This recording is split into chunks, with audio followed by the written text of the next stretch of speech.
The original NWO lasts 3 months before adding a new member. The original D-Generation X lasts 9 months in total before an entire revamp. Tonight, we celebrate 10 years of the New Day.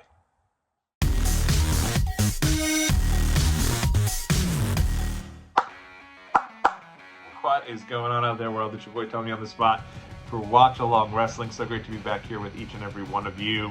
And you know, I'll be honest, I have been watching all of the different hype pieces throughout the weekend, all the fun footage that the New Day did while at WWE headquarters, and the really cool piece that they put up on YouTube with the New Day looking back and reacting to all their favorite moments and matches.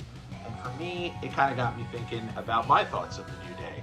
And so thus, here we are on this video, and in this video, I'm going to go through some of my favorite thoughts, some of my experiences, some of the different live events and features that I've been at with the New Day and for the New Day, and honestly, I'm very excited about this. You think about the history of some of those factions. I gave some of them in the beginning.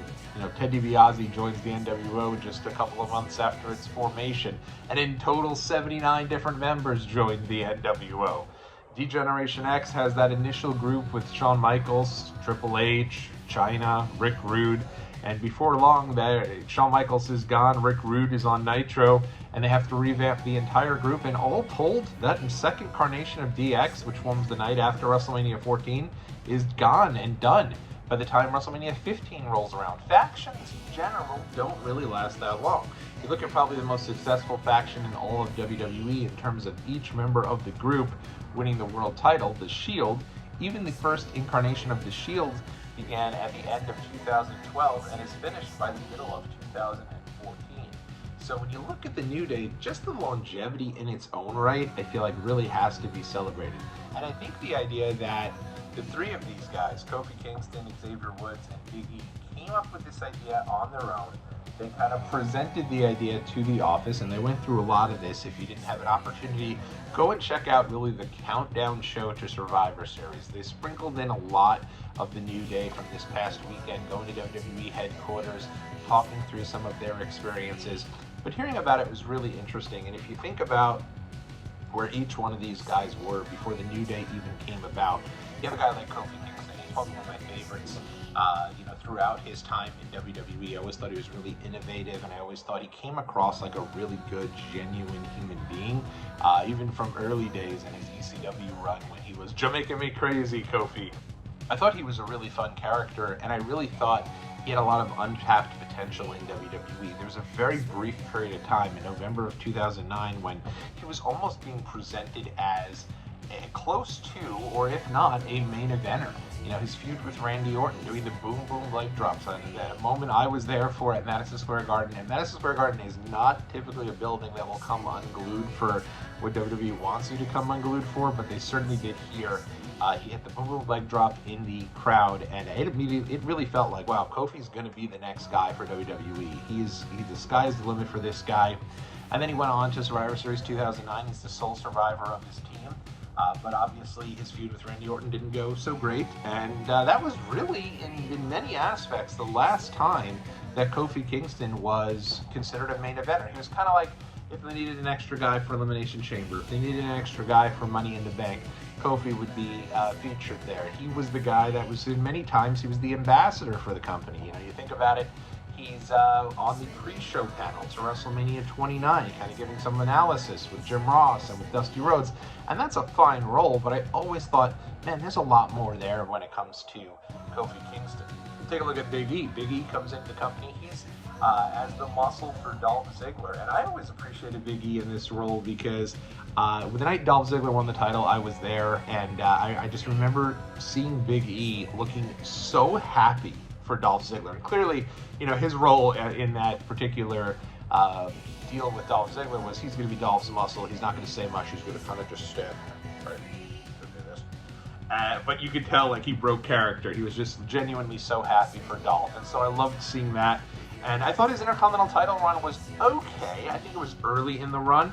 I think that if he was given the runs a little bit later on, I think he would have done much better with it. He really did not establish a personality before getting the title, so I think that's why he was kind of fledgling. And remember, while he was the Intercontinental Champion, and while he held it for 167 days, remember that he's the champion going into WrestleMania 30 and isn't even on the card. As a matter of fact, he's kind of featured doing some funny stuff on Bourbon Street, which I think showed a bit of his personality, I think, really for the first time. I thought those vignettes were really funny, kind of leading up to WrestleMania 30 weekend.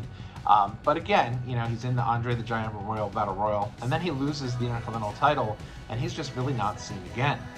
You look at, I was going to say Consequences Creed, but of course Xavier Woods, he comes into WWE, and he's someone I was really excited to see what he could do in WWE, because I really enjoyed his time as Consequences Creed in TNA. It felt like he was an unbelievable athlete. He's having great matches and he really just in his early 20s while he's in TNA. But I was very excited to see him come into WWE, and was actually there for his WWE debut the night after Survivor Series 2013 at the Nassau Coliseum.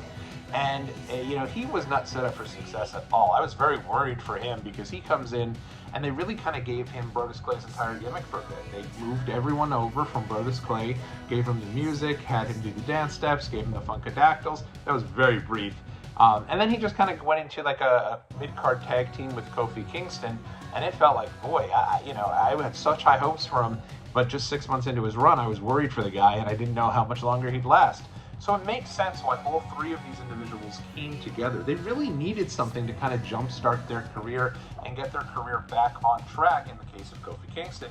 So thus, here comes the New Day. And I remember they came out, and it was a little hard to read. I liked them a lot, and I was very excited. I was like, this is great. Like, these are three guys I have a lot of hope for. These are three guys I see a lot in, and it's going to be great to see what WWE does with them with a renewed focus. And saw some of those kind of church vignettes that I thought were very good with the gospel choir.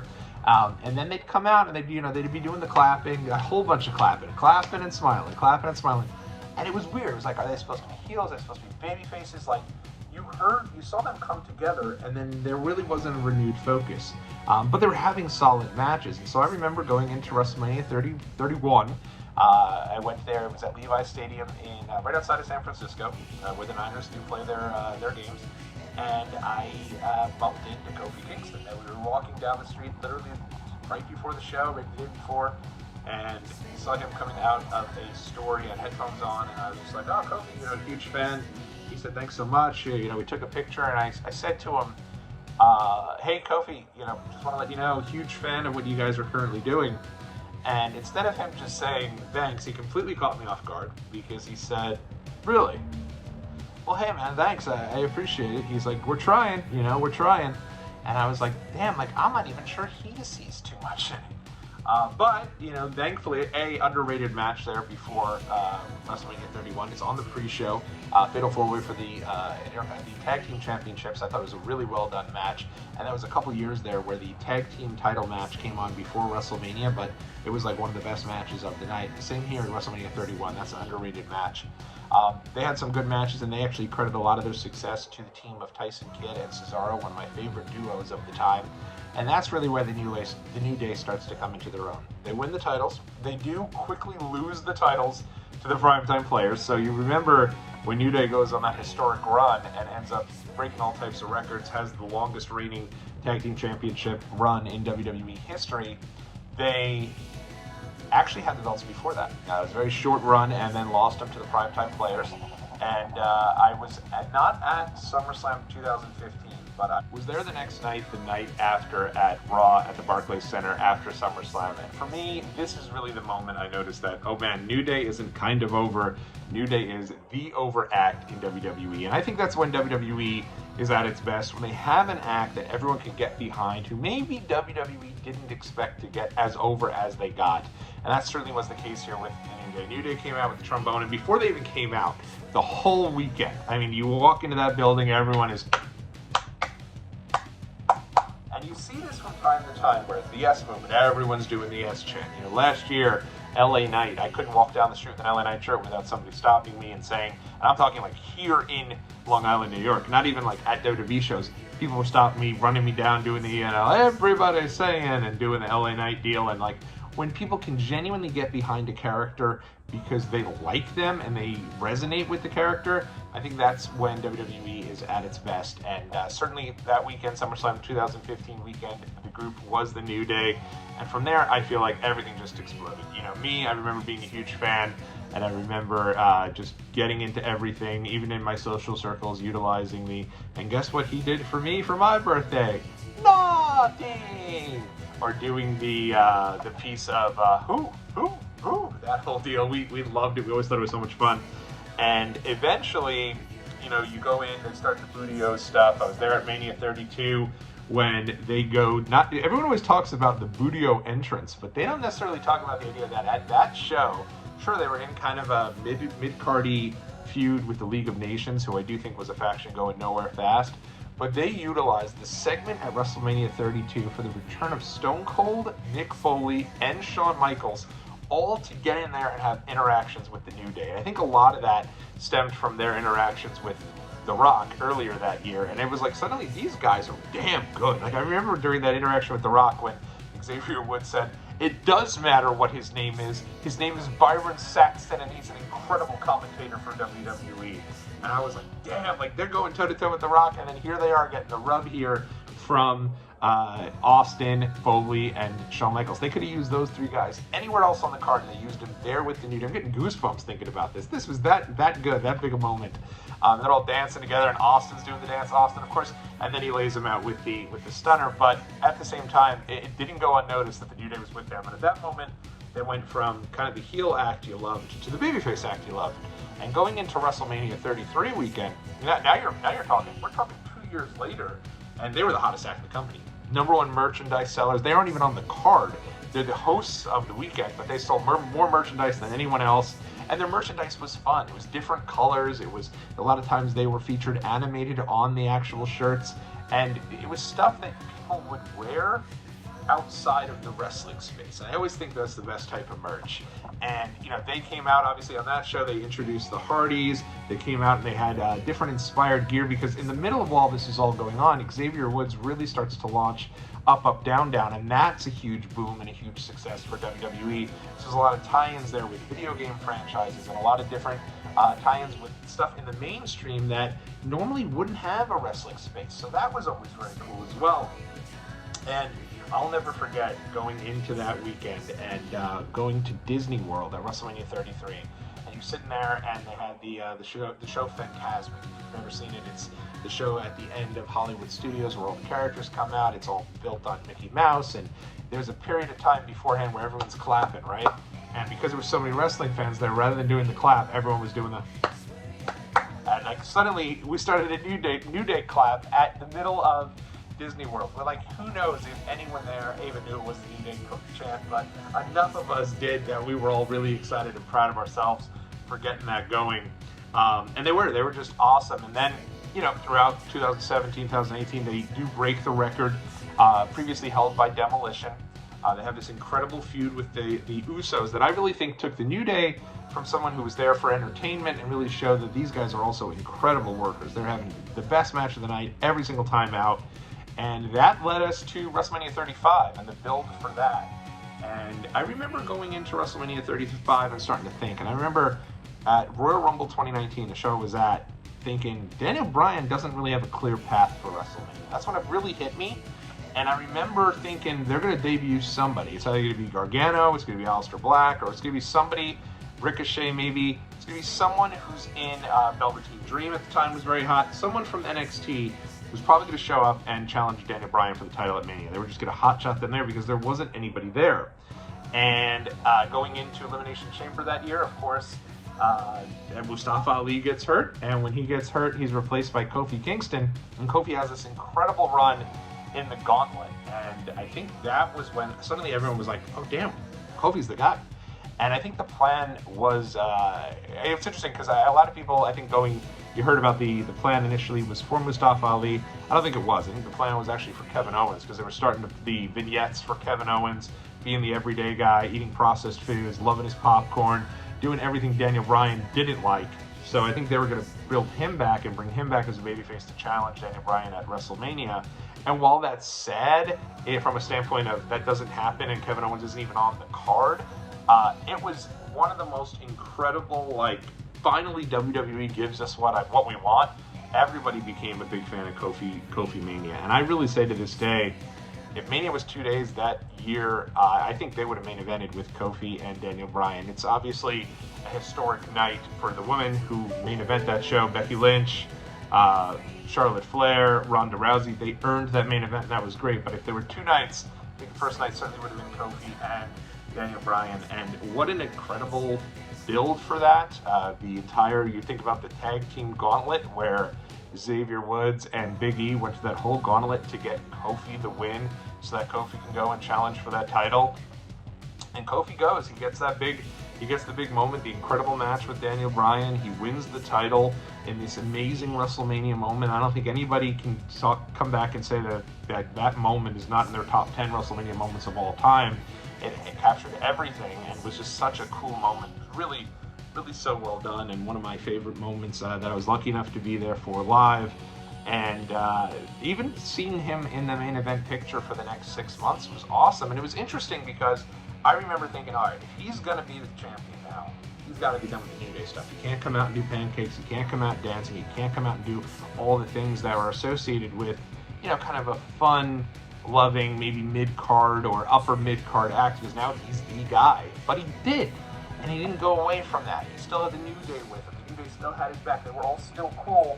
And they all supported Kofi rising to the top. And I thought that was incredible. It was so well done. And it allowed for him to have that space on the top of the cards, having good matches throughout. It ended horribly, right? Never in a million years should he have lost to Brock Lesnar as quickly as he did on the first night of that SmackDown, because I remember going into that first SmackDown on Fox, they were building up every day on like the Fox News morning show. They had a new wrestler there to talk about WWE coming to SmackDown, and one of the guys that was a big part of it was Kofi Kingston. And they even talked to him about having this match with Brock and how Kofi had been, badly beaten by Brock years earlier, and Kofi saying, it's a new time, we're gonna have a good match, and then that doesn't happen.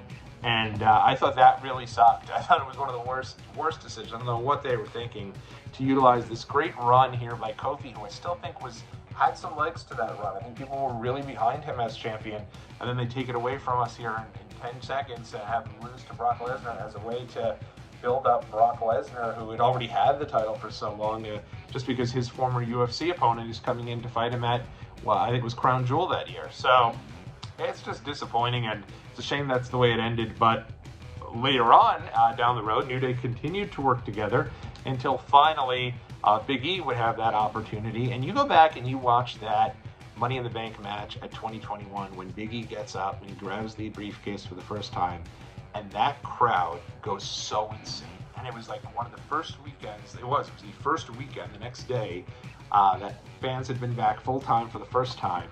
And it felt like everyone kind of had this release of excitement for Big E getting this opportunity, and it was so cool. And I mean, I talked a little bit about it during my Survivor Series rankings, but also think that, Big E coming in, cashing in, a great moment.